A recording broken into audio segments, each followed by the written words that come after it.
Okay, good afternoon, everyone. My name is Paul Friga. I'm a professor of strategy here at UNC-Chapel Hill, and I am joined by my great friends and colleagues to talk to you about a very important topic that is affecting all of us, especially in higher ed. That's the impact of COVID-19. And the reason it's such a big deal is because there's over $500 billion spent in universities in our economy, and over 4 million people are working in higher ed institutions across this country. We're going to explore three topics. Why is this so bad for higher ed? How bad could it be in terms of budgets and financial impact? But just to make sure you understand, this is not intended to be a negative talk. We're going to also say what can be done about it. What are presidents and system leaders and legislatures doing, and what could they do to try to mitigate the damage and try to make this as good a scenario as possible. Let's start with some introductions.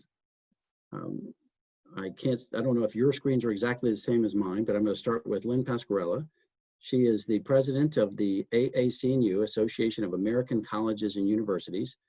Lynn's a philosopher. You'll find out why. She's a very deep thinker. She's a faculty member, a former provost, a former president, and now she guides thousands of institutions as part of the prestigious AAC&U in her role to help them with things like this crisis.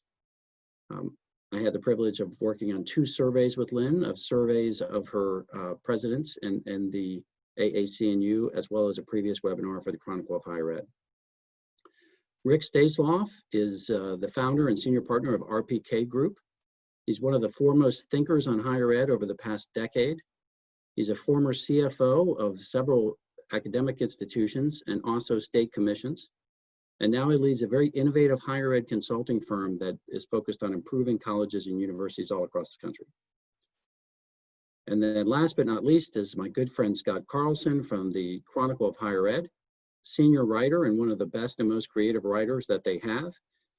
Scott specializes in understanding how universities really work and exploring ways to improve them. Scott, that's my summary of your lifetime work, which would take a lot longer to get deeper into, but that's what I appreciate most about you. He's also a super fun collaborator on projects like 8 webinars that we did for the Chronicle of Higher Education on strategies for dealing with COVID.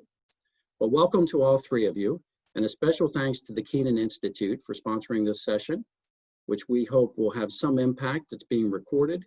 We also have an article that goes with this that's going to be published immediately after, if not during, if not before our webinar, that talks about some of the key concepts and some of the data that we're going to be presenting through this webinar. I'm going to start with a somewhat open-ended question to my panel, so I'll let each one of them pass it around. But how bad is it from the perspective of people you're hearing? So without getting into specifics about the worst case scenarios, you're talking to university leaders, system leaders, legislatures, students. What's the sense of the magnitude? How's your read on the magnitude of what this crisis is? And I do call it a crisis. In the article, I talk about a tsunami of 3 big things: the recession, which is decreasing resources available to us, the COVID itself, the health crisis that we'll be facing on our campuses and already are to a certain extent.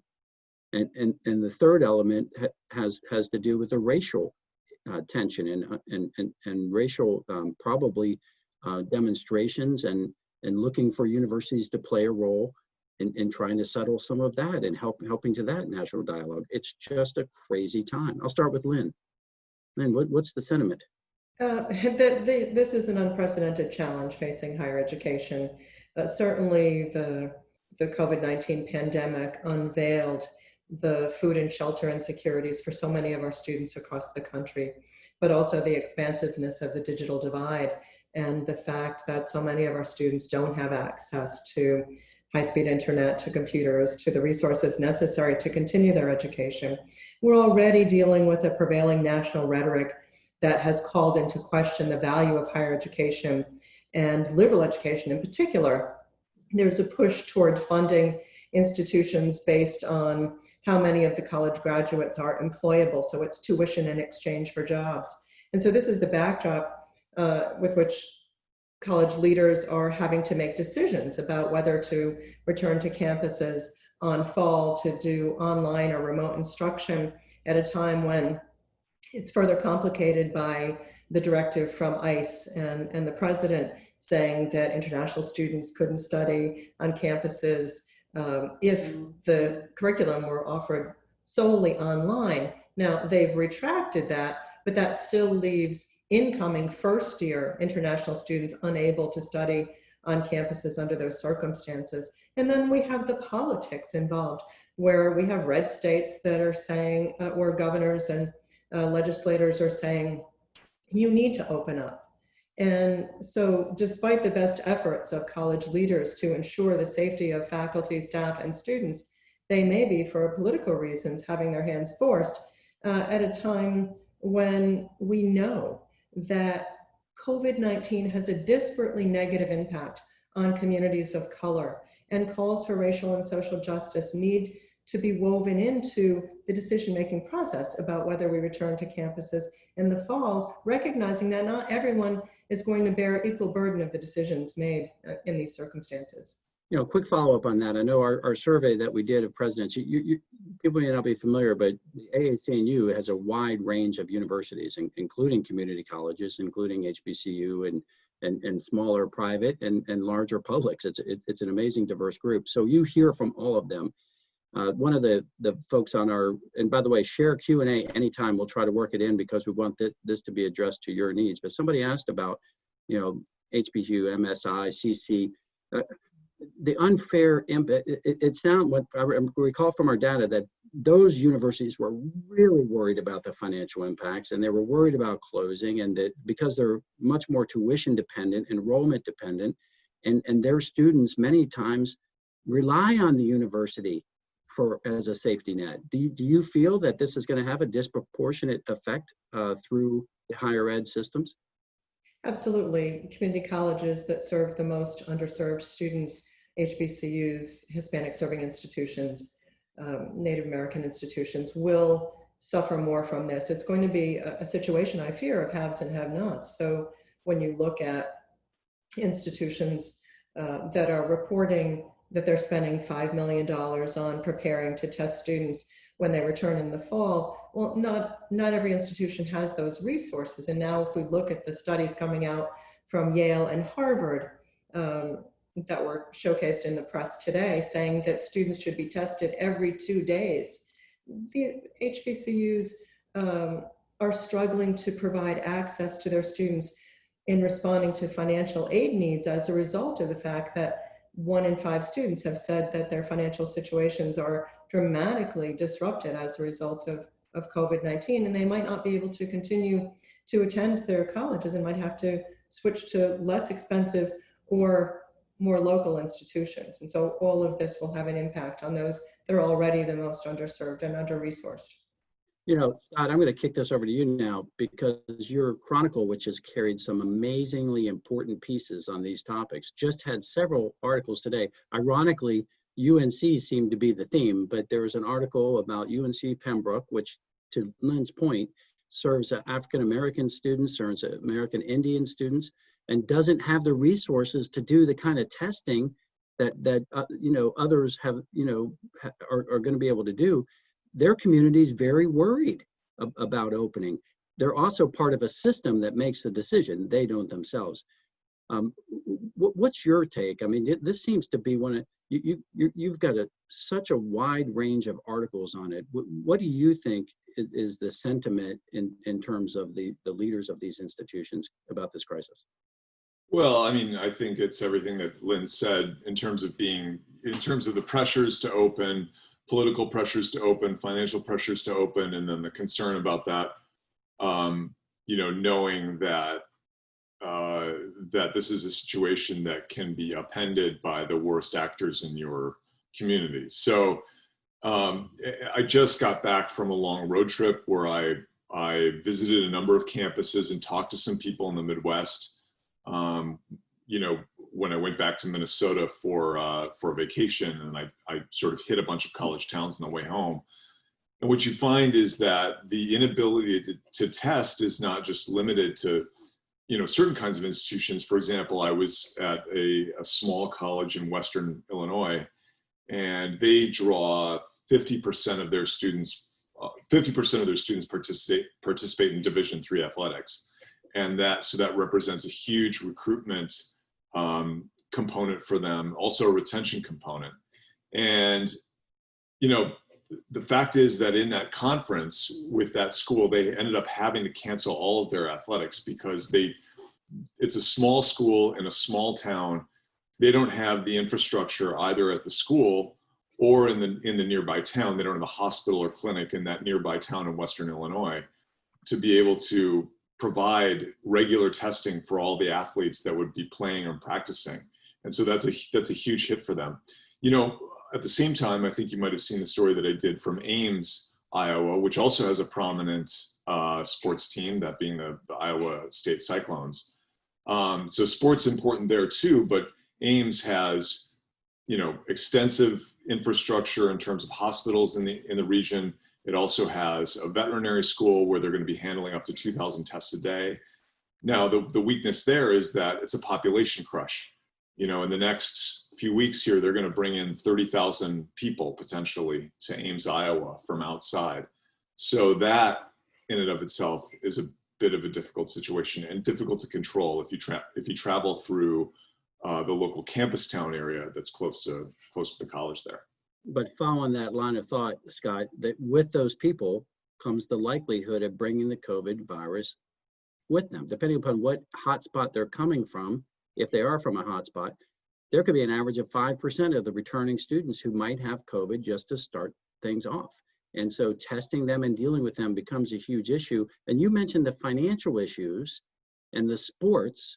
They're certainly being considered in this decision. So it's a huge decision, one of the biggest ones these college leaders have ever made. And I do strategy seminars about decision making. So you sort through your decision criteria, then you look at pros and cons. You might even weight your decision criteria. You hear from diverse opinions, and you make decisions. I'm about to show a statistic from the Chronicle of Higher Ed that shows fewer and fewer universities are offering the live campus experience this fall. It's gone all the way down from about 79%. It looks to me like it's almost down to about 35%. And I'm going to show you, because it changes every day. Another university says we're not bringing back live for good reason. Rick, do you think these leaders are making the wrong decision when they are trying to stay open for financial reasons, trying to keep football in place for benefits of competition for those student athletes, but also the communities, and trying to have some return to normalcy? Mm-hmm. So each institution, of course, has to deal with its own set of factors. As Lynn said earlier, we've seen the have-nots play out yet again in higher ed in terms of what resources institutions have to bring to the table to ensure faculty, staff, students are healthy.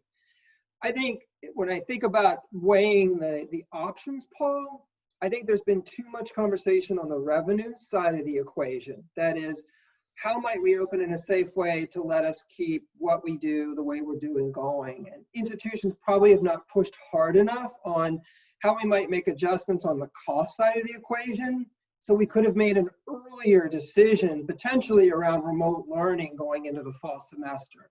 In general, I think institutions would have been much better served back in late May or June, making the call, starting to invest in a more robust online learning experience to let students come back to something that was even better than what they experienced on the fly in March, and then have made the adjustments on the cost side so that it all worked out going into this new fiscal year. Well, certainly the cost ramifications are going to be with us and have to be faced at some point in time once we get through the short-term crisis of these decisions. I had written a number of articles related to that topic, but one I wrote was called, I think it was in May, when I wrote with the Chronicle that every university should plan for an online fall semester. And some have, and we've done a lot of extra effort here as a faculty member. There's been a lot of energy to improve the quality in preparation for just such a scenario. Let's share the slide for everyone viewing of the data compiled by the Chronicle of Higher Education. And then I have another slide we'll show in a minute about different strategies and that data. So those of you who know me, I love data, and then I love getting insights from the data and then also turning it into strategy. So the data that came from the Chronicle shows that if you look at this, the fully in person is down to 2.5%, primarily in person. You put those together, you know, you're 24% that are primarily or fully in person. And then hybrid will also have students on campus. So you know, it's getting, this slice of the pie is getting smaller. 24% primarily online, only 2.0 fully online. I think most people are saying we'll have some experiences for some students on campus. Even more interesting, perhaps, is the next slide. The Chronicles has teamed up with the New York Times and started looking at data of reported cases. Over 6,000 are already on campuses. And if you look at the first two pie charts, these are primarily or fully online and hybrid. So it's got some online and some off. But you can see the red, which is the heavy, more than 50 cases at an institution, is a bit larger than the two to the right. So the ones who are, you know, this is very early and this is a fluid changing situation, but it seems from these data that if they've been experiencing cases, they're leaning more toward online. In fact, Berkeley and Washington were going with hybrid and then went almost all online because they had outbreaks on their campuses. These are the indicators to me that there's probably going to be outbursts on campus just by pure statistics of that many people being together so close in residential halls and parties and bars, although they're trying to keep the bars under control. So you're going to have the outbreaks. You're going to have to deal with those outbreaks. It's going to be quite challenging. The next slide shows this will feed into the next round of questions about the financial ramifications and the potential impact and strategies thereof. This was a 2x2. I teach a course on scenario planning and to executives. And so typically, and for any situation, you want to identify your most important variables, identify the likelihood of falling in those quadrants, and then figure out what the appropriate strategies might be. So this is a way to get ahead of the game and make sure your organization is aligned and not caught unawares. So the two key dimensions are the percentage students who are virtual or on campus, and then my x-axis is essentially the net negative revenue impact from minor to major. Everybody's going to have some negative impact, and this is just the magnitude. And you can see quadrant one is what I called unchartered. So this means you're almost all virtual, so you've got all the headaches to deal with, potential decreases to tuition, refunding fees, idle assets on campus. You've got problems with if people, you might have drops in enrollment, people are unhappy with online offerings. So some of the strategies are getting partnerships for online, major changes. And of course, this was written earlier before the summer, so you could have been anticipating that. Other scenarios are transition, new normal, constrained based upon how things come out.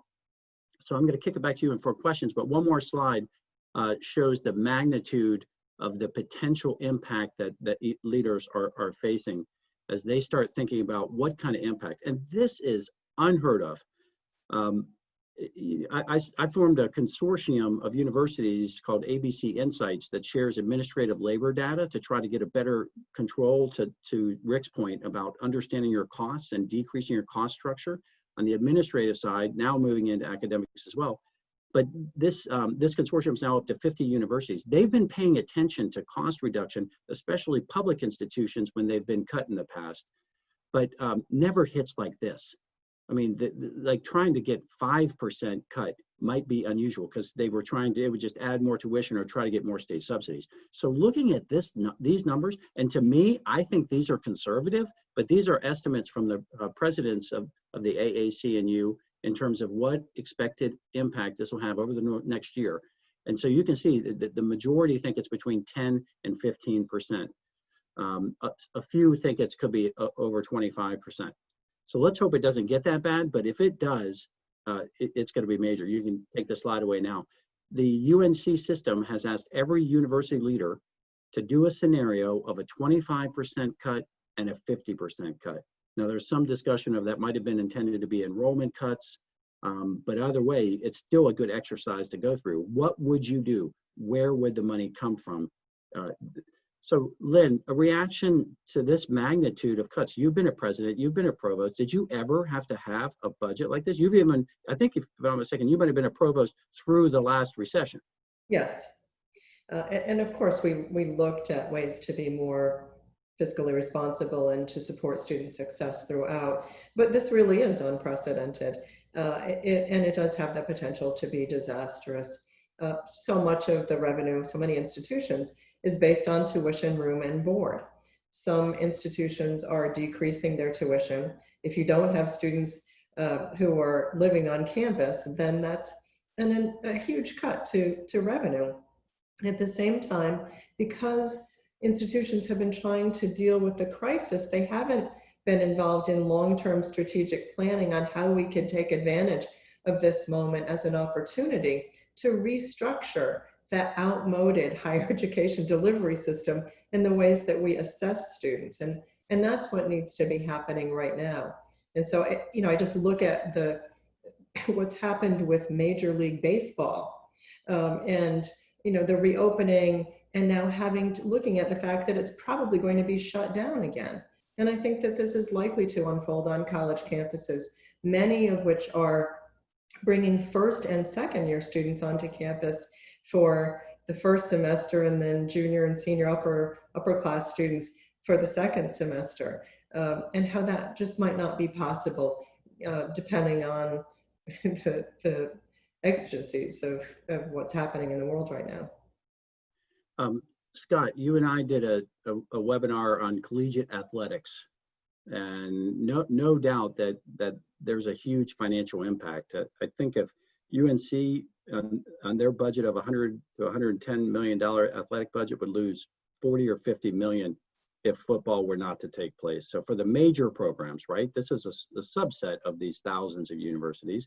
But for those folks, there have been lawsuits. Students are on the West Coast are suing for representation in the decision-making process. And then some people on the Q&A just said, how can the ACC justify having sports when Major League Baseball, as Lynn mentioned, can't even pull off a COVID-free shortened season? Why are revenues out? What are your thoughts, Scott, as you look at the topic of athletics as part of this decision equation and the impact thereof?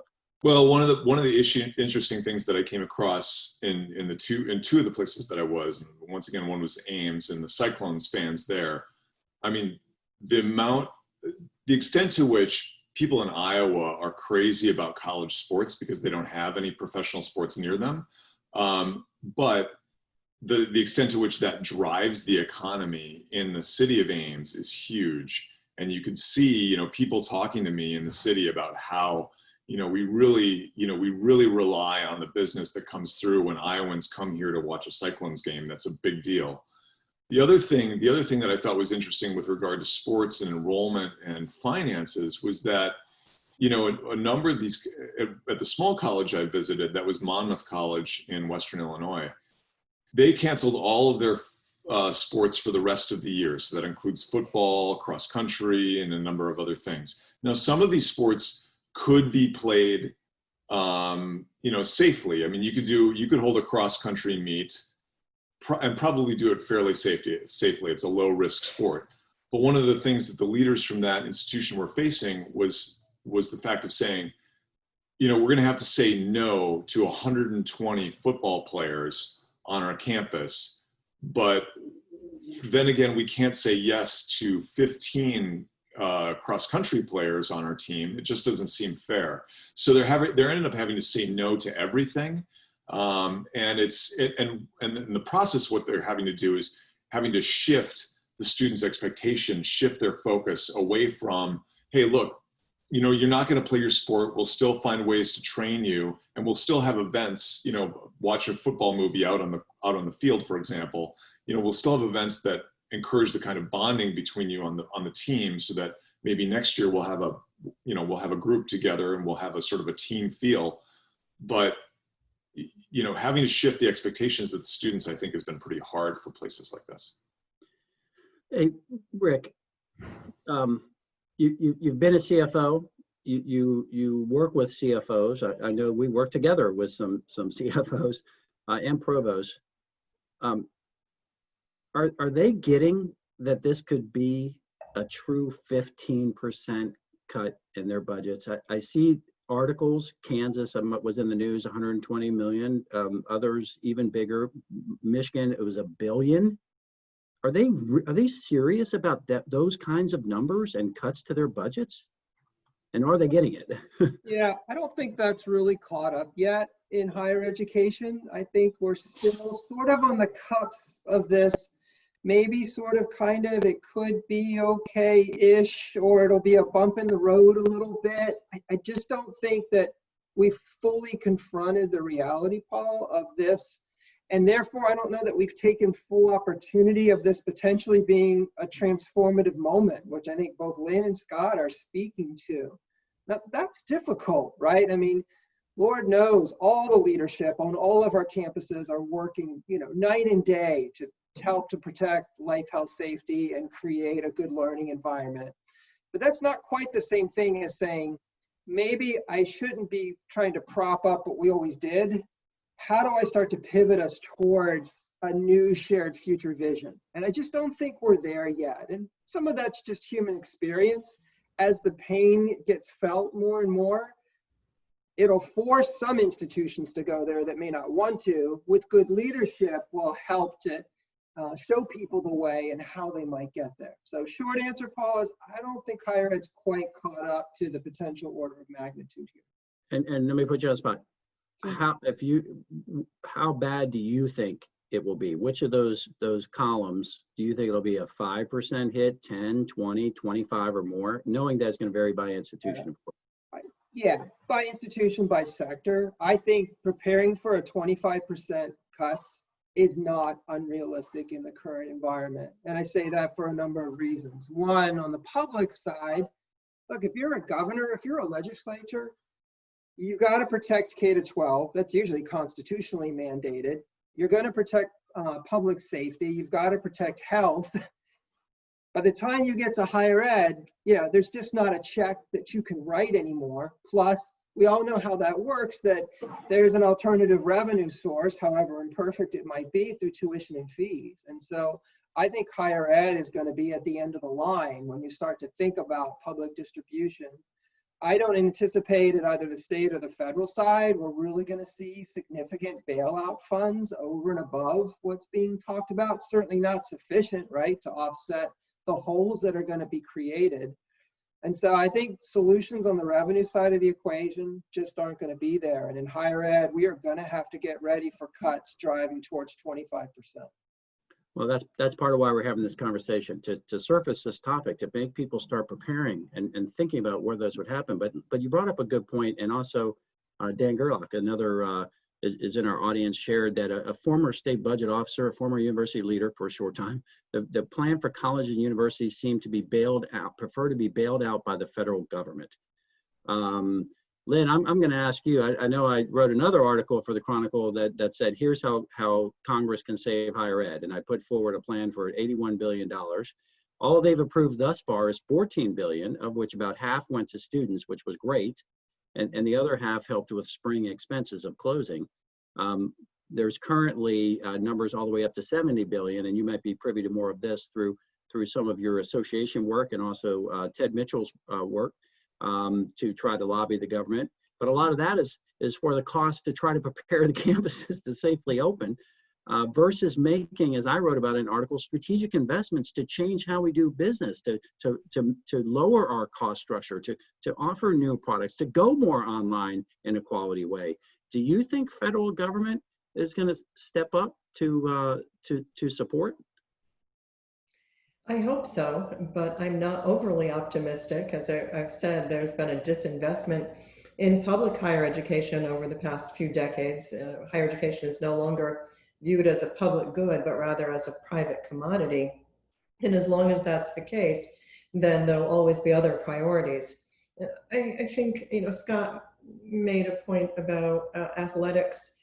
And I was thinking when he was talking about the fact that we can't underestimate the force of the liability-driven ethic, which is the norm in our society. Colleges and universities are making decisions in part based on the likelihood of bearing liability for these decisions.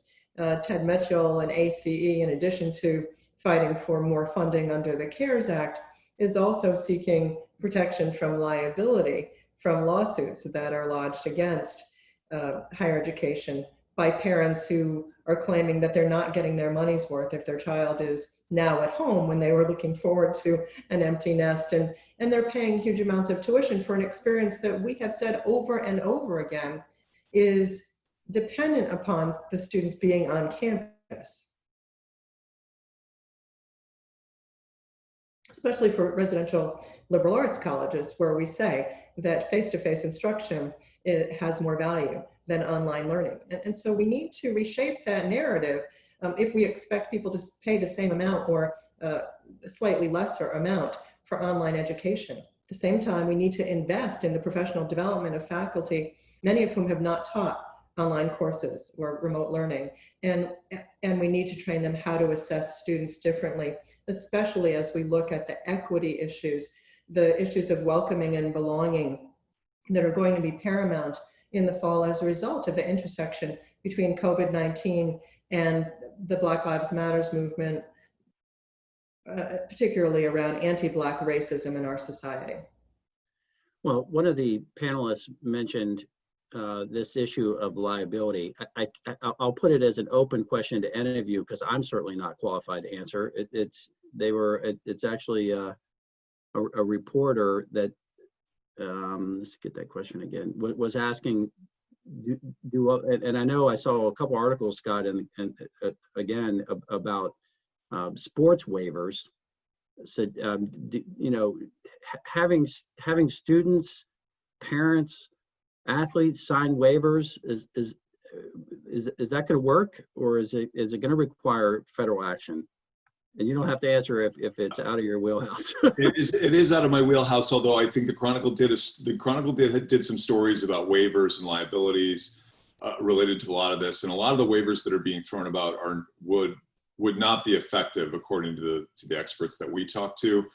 One of the reasons why Monmouth had chosen to cancel and the rest of the colleges had chosen to cancel all the sports was because you know, the NCAA had some recommendations around the kinds of testing that you need to do and under the kinds of precautions that you need to take. And they were merely suggestions. NCAA didn't have any authority to, you know, to enforce those, but the college felt that it was under more legal danger if it didn't follow those recommendations, if it tried to go with a modified version, for example, maybe not test as often or what have you. So I think, you know, I think the legal situation is pretty precarious for a lot of colleges. Also, especially as it comes to the health and safety of employees and professors in particular. That's going to be an issue that could come up for a lot of these schools if they choose to reopen. And this situation, as much as I've been writing with you, Scott, and doing our webinars all summer, especially real for me when I had to, I'm teaching this fall, and I had to make a decision about teaching in person, which they gave you the option to do, or putting in a special request to teach remotely, which I did. I'm diabetic, I'm 54, I'm not sure. I wanted to possibly have one or two, by statistics, of students in my class having it, even under masks and careful consideration, and they're doing everything they can to try to make it safe. It's just a big decision, and it's a huge risk. The headlines of, and not even the headlines, just the fact that there might be death associated with this decision for a particular campus is paramount. We've had house cleaning folks. I think they were staging a strike today at noon because sometimes they weren't notified about the people who have COVID in certain locations, and so they're at risk. Faculty are at risk. Staff are at risk. So that's just dramatic. I did see one more question about banks were given soft loans during recession, and we have banks today that could help. Why doesn't government give soft loans? In fact, there have been loans approved now for higher ed and not-for-profit. I don't have all the details of it, but even in the article I was talking about, I proposed that we should even have bankruptcy court which is not available to higher ed right now, because there's a chance we could have significant fallout. So this will be my last question to you before we change gears and say, what in the world can we do? Let's start talking more about actions. But I know, Scott, you and Rick have both talked about this topic of, could this lead to closures of higher ed institutions? By the way, somebody typed in the notes, they said, maybe a lot of these institutions are really looking at these numbers the way we're talking, but they're doing it privately and not talking about it publicly for not wanting to institute fear. But I do believe good leaders will be realistic with their people about the kind of magnitude of change they have to make and work with them to make those changes. Scott, let's go to Rick first. Rick, there have been some estimates that up to 20% of our higher ed institutions are at risk. A lot of them are already on the borderline. I was a trustee at St. Francis University. There were many years we were not hitting an operating surplus. We were in a deficit position and completely contingent upon tuitions. We had a very small endowment that couldn't really carry us significantly through, plus most things were allocated already. So many institutions are relatively undifferentiated, and they don't have a special calling that looks different than the one right down the street or nearby. And this is an industry that seems to have lived in a bubble. We've been able to not shake up and not do that. Is this the Clayton Christensen calling to shaking us up, not technology, but now a macro shift that's going to cause us to lose a number of our institutions? Well, that's going to be the big question on the table, isn't it, for all of us? You know, I don't think, one, we're going to see that this fall. I think we might have some false signaling, right? We're not suddenly this fall going to see a bunch of institutions close, and people might say, oh, glad we dodged that bullet. I think you've got a year out before really the pain starts to play out. You're right, Paul, on your point that in almost any other industry by now, we probably would have seen more closures, consolidations. Think about what healthcare went through, hospitals went through 20, 25 years ago. So in our work at RPK, and we do a lot of work on mergers and acquisitions, you know, what's the number one thing we see in the institutions we work with is that they wait too long. And that's not to take away from the emotion and the pain of a decision like that. But institutions wait too long when they're in a better position from a strength perspective to think about who would a good partner be? How do I bring the mission forward in new ways? And by waiting too long, then they make themselves less attractive. Of course, as you think about that whole mergers and acquisition conversation, though, we tend to treat it as bifurcated. That is, I stay open and I'm healthy and strong, or I close and I go away. And there's a whole range across that continuum. Even something as simple as thinking about more consortial activity, I think, has to be on the table for certainly backroom operations, but even beyond that to programs we offer, to how we use faculty together. How might institutions start to share resources to provide quality learning at lower cost across all institutions? So that would be the first place we'd start. And then I think we start to get into the more difficult conversations around institutions that may need to partner up in different ways. We have a lot of North Carolina folks that are tuning into this. I'm going to show a little data that my team put together to respond to this potential impact, and then finally we'll get to the strategies for dealing with it. If we can pull up our slide of the analysis that we've done in the UNC system. This is how big it could be. Okay, so this is a busy slide. It's by university. Obviously, the larger university is going to take such a bigger hit. In fact, we had to separate the slide for scale purposes. But the total budget is to the right of the columns. So on a $3 billion budget, if you took a 25% cut, that's almost $800 million at UNC-Chapel Hill. If you took a 50% cut, we're talking $1.6 billion. $1.6 billion on their base budget. And you can see, getting all the way down to Elizabeth City State, if we took 16 million out of their 62 million or 31 million and cut that in half, how are they going to make the operations? To Rick's point, in Passy in Pennsylvania, they're looking at consolidating campuses. That, you know, you just may not be able to keep all the physical locations in place anymore. You might be able to serve students by having a more regional approach, especially if you don't have any significant differentiation even though a community would really appreciates the economic impact of these institutions, there may be a consolidation that could take place. Go to the next slide. This is just to give you some, again, sense of magnitude. And by the way, all of these slides, I'm going to put a website up where you can get all of these slides plus all these articles that we've been referring to ABC. It's abc-insights.com, abc-insights.com, and I'll put it up before the session's over, where you can get the slides and a bunch of articles that we've referred to. But look at the magnitude from 95 employees, 25, all the way up to 7,000 on these employees, and those are lives that are affected. We've had a lot of furloughs and some layoffs, but there's more to come. The next one. And this is my last, this feeds our next question, because where are you going to make the cuts? Let's assume these cuts are coming, whether it's 25%, as Rick might have been saying, 20 or 25. I think it's going to be higher than that, but of course, varies by institution, could be up to 50. Let's hope maybe it's less. But the thing that Scott and I have talked about in a number of webinars and with our special guests is don't make cuts across the board. And I will say this until the cows come home. I have no idea if that's the appropriate expression for this one, but making cuts across the board are not strategic. And Lynn, you and I have also talked about this, the decision of where to make the cuts. Let's take the slide down and go into some strategies. Would you recommend across the board cuts if someone had to take a 25% cut, or what approach would you recommend for them to take in trying to make that decision? I certainly wouldn't recommend across the board cuts. It's more important now than ever to be strategic. And I think about the fact that last year, as college presidents were in decision-making processes about the upcoming year, the unemployment rate in the United States was lower than it has been in 50 years. Now it is higher than it has been in 100 years.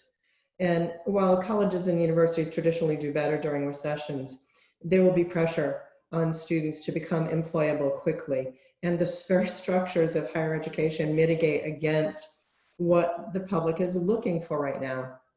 I'm president of an association that advances the vitality and public standing of liberal education as necessary for preparing students for work, citizenship, and life. We can't have this false dichotomy between preparing students for work and life, and liberal education is central to that. So we need to start looking at new models like what College Unbound is doing, Station One, Minerva, institutions that are being innovative in the way that they're delivering their curriculum, and training students within the context of the workforce, not apart from it.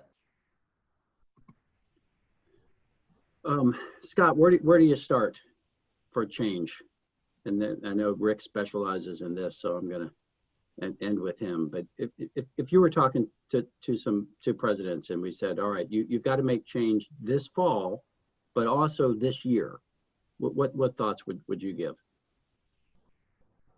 I mean, it's incredible, the scale of change that will need to happen. And when I was looking at the kinds of numbers that you put up there a moment ago about the kinds of cuts that would need to happen, it's mind-boggling the kind of devastation that we might be in for in the next several months if things don't really substantially change. And and it's the result of sort of a broken,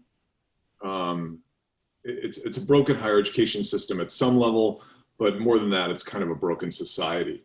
And so what Lynn was saying about the importance of, deep instruction about thoughtful topics in higher education, and that sort of still being valued even while we continue to push the relevancy and applicability of education out there in the work world, which is what parents and students are asking for. I don't think these are mutually exclusive kinds of goals. And I think part of what the colleges will need to do is try to, I think it's just basically about, how do you reorient what you're doing and deliver the messaging about how what you're doing is relevant to what students want and what parents want and what society needs. I think that's going to be part of what they need to do. But I mean, a lot of it is going to fall to what Rick will probably talk about, which is we just have some hard choices ahead of us. And we need to think really about transforming the campus in a lot of ways. Rick and I have been talking about this on another webcast. You know, would you build a huge lecture hall today if we know that the issues associated with the pedagogy in a lecture hall is not, you know, is maybe not relevant, it's maybe not what we want today. So, but the lecture hall is sort of considered a standard component of the campus. How do we change that? How do we change our mindset about that entire situation? You know, change in mindset is something you, me, and Rick have talked about many times at conferences.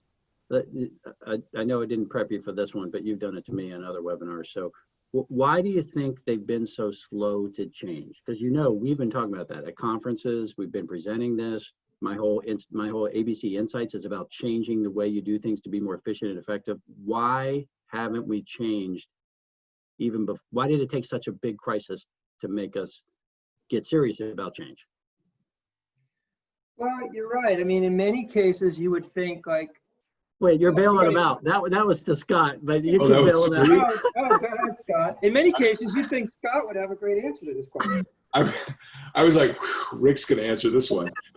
I mean, you know, the incentives weren't there. I mean, or the incentives are different. You know, what are the incentives in higher education? It's not. It hasn't been around real change. And I have to say, though, you know, that's not necessarily a bad thing. I mean, you know, the Catholic Church is the way that it is. It hasn't changed much either, but it's been around for a long time. And maybe it's under, you know, clearly it's under some pressure these days. But I mean, there are these institutions that we have in society that are slow to change, that yet stick around for a very, very, very, very long time.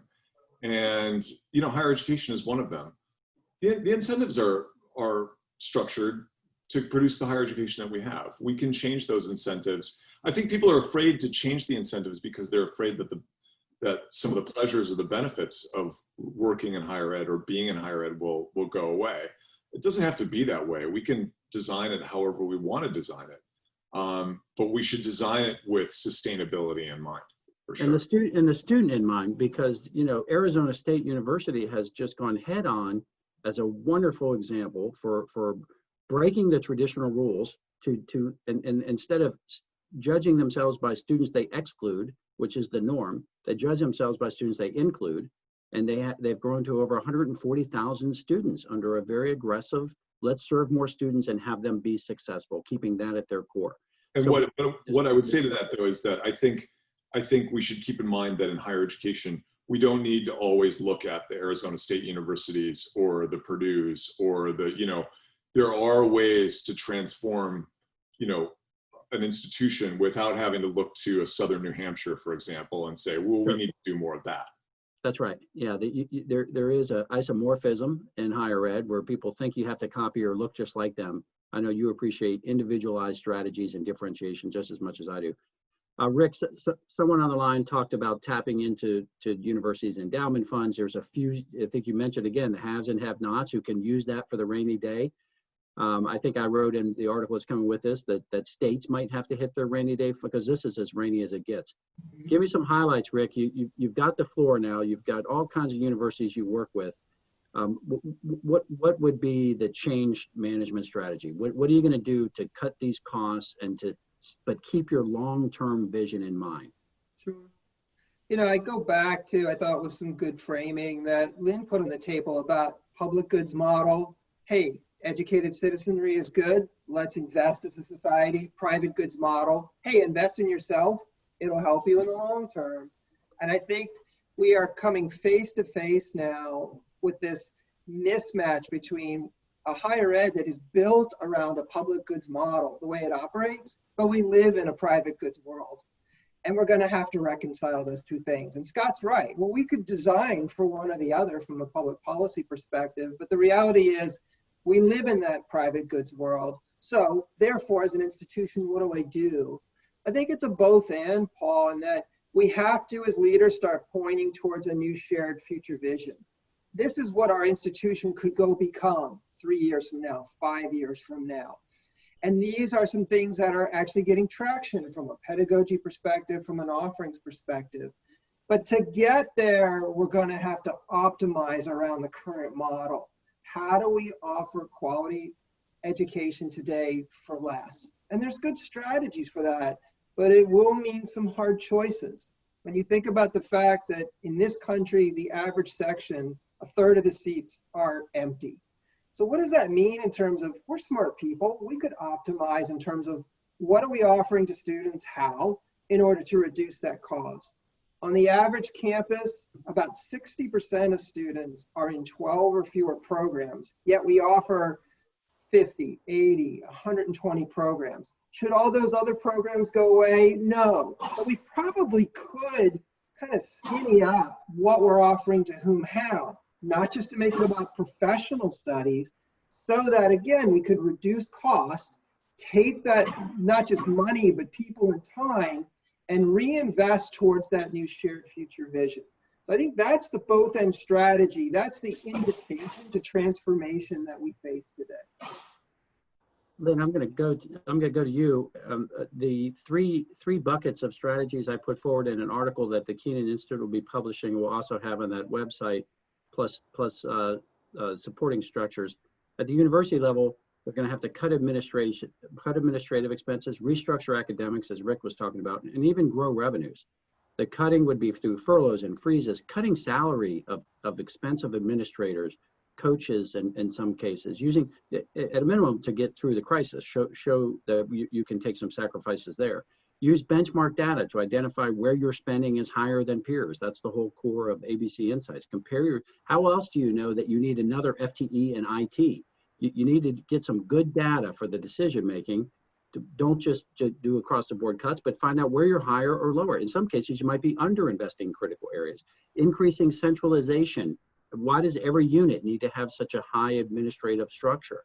That's a way that members of our consortium are cutting their administrative expenses. One thing that I just did a talk on is about zero-based budgeting. This might be a time to start from scratch. Instead of using incremental last year's budgeting, start it to say, what are you doing? Where's your value add? And how much do you need to do it? And the restructuring academics, Rick covered, even growing revenues like online. At the system level, maybe you could change your decision and don't open. It's still not too late. Push for efficiencies across all of the campuses. Use benchmarking. Find ways to support them in this transformation. And measure it too. That's important. The states of Florida, the states of Ohio, they've done a great job of working with their universities to hit the right metrics. And we do have a good strategic plan for universities, and using some metrics from Helio Campus. That was a new program that just got launched, and that's a good start in that direction. But also consider some big moves like consolidating operations, as we spoke to before. And for policymakers, if you're listening, they could use some support. The state reserve $1 billion might be good in North Carolina. Require accountability, of course, for investments, and also seek help through the government. Lynn, what have I missed? What do you think? I know you're optimistic about where we might go, and what do you see? Well, that's a wonderfully comprehensive overview, and Ricky's exactly right that we need to focus on ways that colleges and universities can collaborate, form consortia to share resources and to become more efficient. But we also need to demonstrate the ways in which we are truly serving as anchor institutions in our communities, illustrating that our success is dependent upon the psychological, social, economic, health, and well-being of those in the communities in which we're located and those we seek to serve. We have to partner more with K through 12 business and industry to generate revenue, to create opportunities for those who have been denied opportunities in the past, and make sure that we intentionally prioritize equity, quality, and inclusion in all of the possible futures ahead of us. And Scott hit the nail on the head. Right now, we don't incent that enough. We don't measure that adequately. We don't talk about the things. We go to the default, easier to measure outcomes like national reputation or ranking. And there's so many other institutions that are critical to what we do. And that's why I really love your organization, because you have a diverse set of institutions. They all share best practices, but you're all focused on a mission of liberal access to education. And it's such a critical part of our society. Last summary comment for each of you. Scott, what do you, today's topic was preparing for the worst case scenario.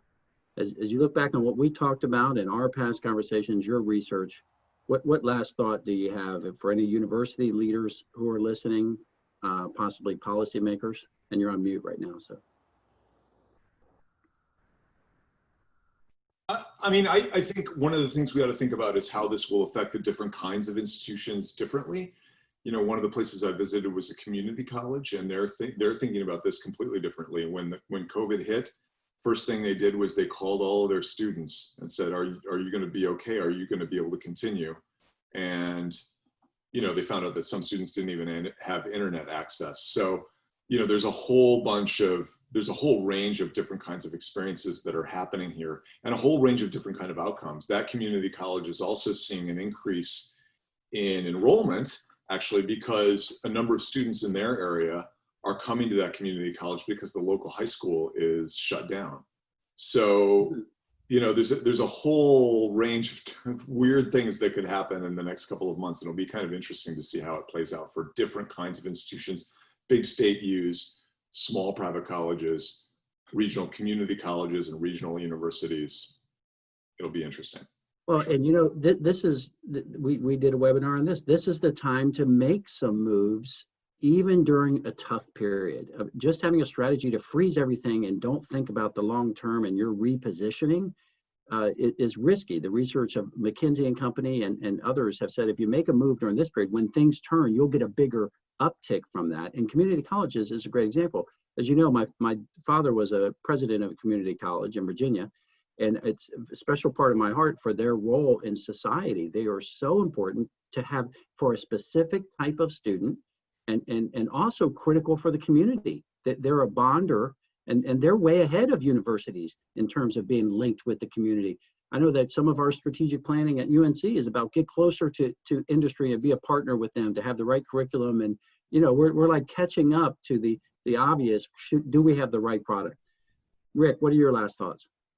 I think for leadership in the industry, it's get ready for a 2-year ride. You know, it's not about getting to and through fall.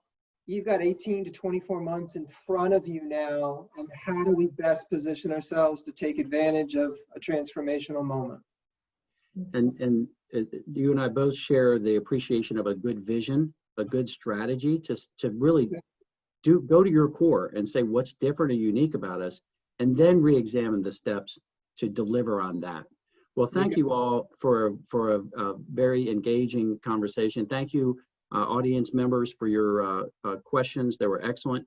And if we didn't get to them, I apologize, but you can all reach me. I'm easy to be found. pnf@unc.edu is my email, but you can just look me up, Paul Friga. I'm happy to talk to you about anything we covered. Again, we'll share slides. We got them on that one website. This is recorded, so it'll be posted at the UNC Kenan Institute. And special thanks to them for all of their help. My producers are telling me, did you give Lynn her last comment? I thought I started with you when I did it, but Lynn, how about your last comment? Oh, thank you so much. You know, a couple of years ago, there was an article in Forbes about how being a college president, a university leader, is the toughest job in America. If that was true 2 years ago, it is certainly true now.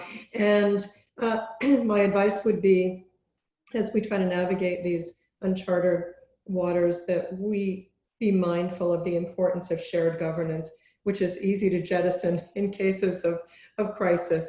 And I know that college and university leaders are paying attention to that, but now more than ever, the transparency, collaboration, cooperation, shared governance will help us in all of these possible futures ahead of us. Great last comment. Thank you, everyone. Thank you, friends, for joining this panel, and I wish you all the best.